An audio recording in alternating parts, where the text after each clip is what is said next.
perkenalkan, nama saya Renus Putra Kansa, biasa dipanggil Renul. Saya dari kelas 11B.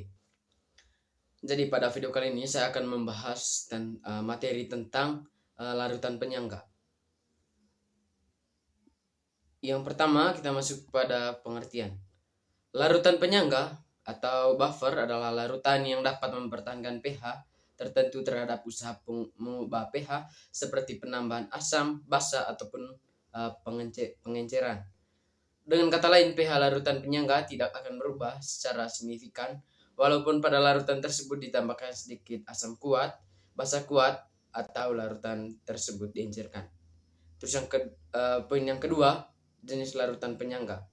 Jenis larutan penyangga ditentukan oleh komponen penyusunan, yakni asam atau basa lemah dan asam atau basa konjugasinya atau garam. Berikut ini jenis-jenis larutan penyangga. Yang pertama, larutan penyangga asam. Larutan penyangga bersifat asam apabila terdiri dari campuran asam lemah dengan basa konjugasinya. Contohnya adalah CH3COOH dengan CH3COONA atau CH3COO-.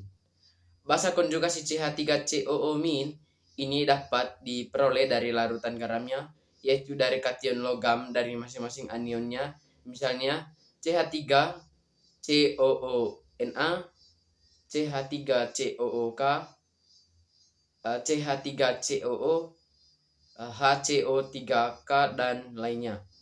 Contoh asam lemah dan basa konjugasinya adalah yang pertama HCOOH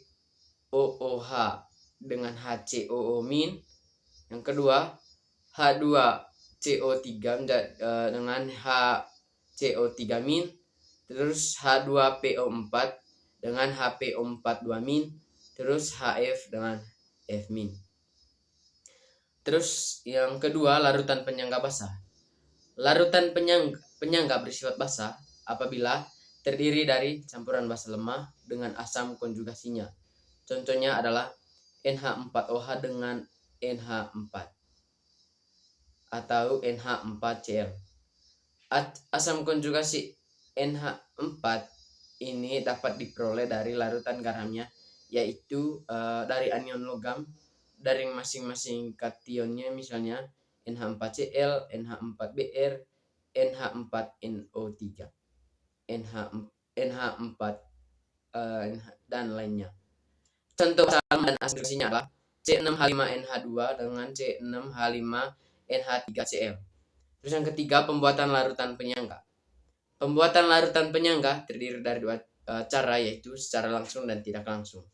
Pembuatan secara langsung dilakukan dengan yang pertama, mencampurkan asam dengan garam asa konjugasinya. Terus yang kedua, mencampurkan basa lemah dengan garam asam konjugasinya. Misalnya CH3COOH tambah CH3COOH-Na. Terus yang kedua, NH4OH ditambah dengan NH4Cl.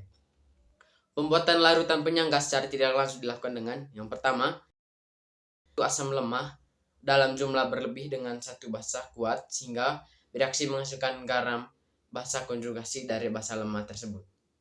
Terus yang kedua, mencampurkan suatu basa lemah dalam jumlah berlebih dengan suatu asam kuat sehingga bereaksi menghasilkan garam asam konjugasi dari basa lemah tersebut. Contohnya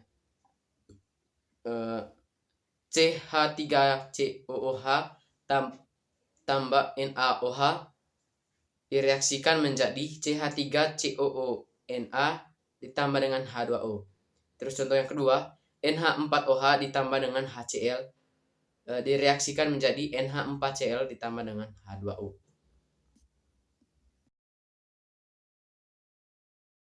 Prinsip kerja larutan penyangga.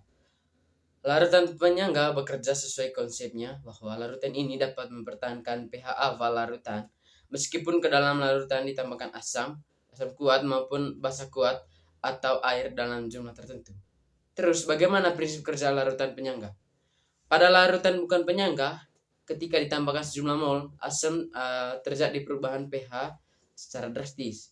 Sedangkan pada larutan penyangga, ketika ditambahkan sejumlah mol asam, pH larutan tidak berubah secara signifikan. Larutan penyangga mengandung komponen asam dan basa lemah dengan asam dan basa konjugasinya sehingga dapat mengikat baik ion H+ ataupun ion OH-.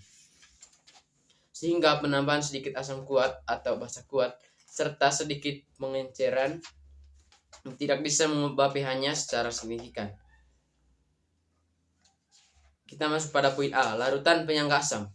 Larutan penyangga asam merupakan campuran asam lemah dengan garamnya atau basa konjugasi. Contohnya larutan penyangga yang mengandung CH3COOH dan CH3COO- yang mengalami kesetimbangan akan terbentuk larutan penyangga yang bersifat asam. Terus yang berikut, prinsip kerja larutan penyangga asam prinsip kerja larutan penyangga asam. Yang pertama, pada penambahan asam. Pada penambahan asam, ion H+ dari asam akan menambah konsentrasi H+ pada larutan dan menyebabkan kesetimbangan bergeser ke kiri, sehingga reaksi mengarah pada pembentukan CH3COOH. Artinya, ion H+ yang ditambahkan akan bereaksi dengan ion CH3COO- membentuk molekul CH3COOH. Dengan kata lain, asam yang ditambahkan akan dinetralisasi oleh komponen basa konjugasi atau CH3COO-. Oleh karena itu, pada kesetimbangan baru tidak terjadi perubahan konsentrasi ion H+ sehingga pH dapat dipertahankan. Terus yang kedua, pada penambahan basa. Bila yang ditambahkan adalah suatu basa, ion OH- dari basa akan bereaksi dengan ion H+ dan membentuk air, sehingga dapat menyebabkan keseimbangan bergeser ke kanan dan konsentrasi ion H+ tetap dipertahankan. Selain itu, penambahan basa juga menyebabkan berkurangnya komponen asam atau CH3COOH. Berkurangnya komponen asam inilah yang menyebabkan reaksi bergeser ke kanan. Dengan kata lain, basa yang ditambahkan akan dinetralisasi oleh komponen asam lemah atau CH3COOH. Basa yang akan ditambahkan tersebut bereaksi dengan asam CH3COOH dan membentuk ion CH3COO- dan air. Oleh karena itu, pada kesetimbangan baru tidak terjadi perubahan. Oleh karena itu, pada kesetimbangan baru tidak terjadi perubahan konsentrasi ion Hp sehingga pH dapat dipertahankan. Terus yang ketiga, pengenceran.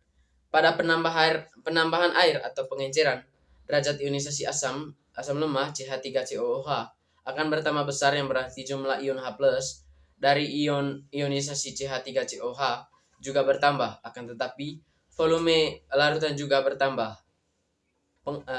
Pengaruh penambahan konsentrasi H+ menjadi tidak berarti. Dengan demikian nilai pH larutan tidak mengalami perubahan. Terus yang ke B, larutan penyangga basa. Pada campuran basa lemah dan garamnya atau asam konjugasi, contohnya NH3 dan NH4 yang mengalami kesetimbangan, akan terbentuk larutan penyangga yang bersifat basa.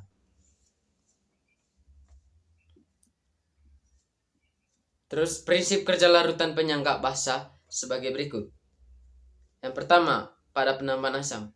Bila yang ditambahkan suatu asam, maka ion H+ dari asam akan mengikat ion OH-. Hal itu akan menyebabkan keseimbangan dan akan bergeser ke kanan sehingga konsentrasi ion OH- dapat dipertahankan. Satu sisi, penambahan ini dapat menyebabkan sehingga berkurangnya komponen basa NH3 bukannya ion OH-. Asam yang ditambahkan akan bereaksi dengan basa NH3 yang akan membentuk ion NH4+.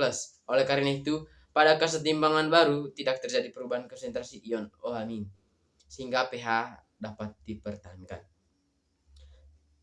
Terus yang kedua, pada penambahan basa. Bila yang ditambahkan adalah suatu basa, maka keseimbangan bergeser ke kiri sehingga konsentrasi ion OH- dapat dipertahankan. Basa yang ditambahkan itu bereaksi dengan komponen asam atau NH4+, membentuk komponen basa NH3 dan air. Oleh karena itu, pada kesetimbangan baru tidak terjadi perubahan konsentrasi ion OH- sehingga pH dapat dipertahankan. Terus yang ketiga, pengenceran. pada penambahan air atau pengenceran, derajat ionisasi basa lemah akan bertambah besar, yang berarti jumlah OH- dari ionisasi NH3 bertambah. Akan tetapi, karena volume larutan juga bertambah, pengaruh penambahan konsentrasi OH- menjadi tidak berarti. Dengan demikian nilai pH larutan tidak mengalami perubahan. Sekian materi dari saya ucapkan terima kasih. When a man loved a woman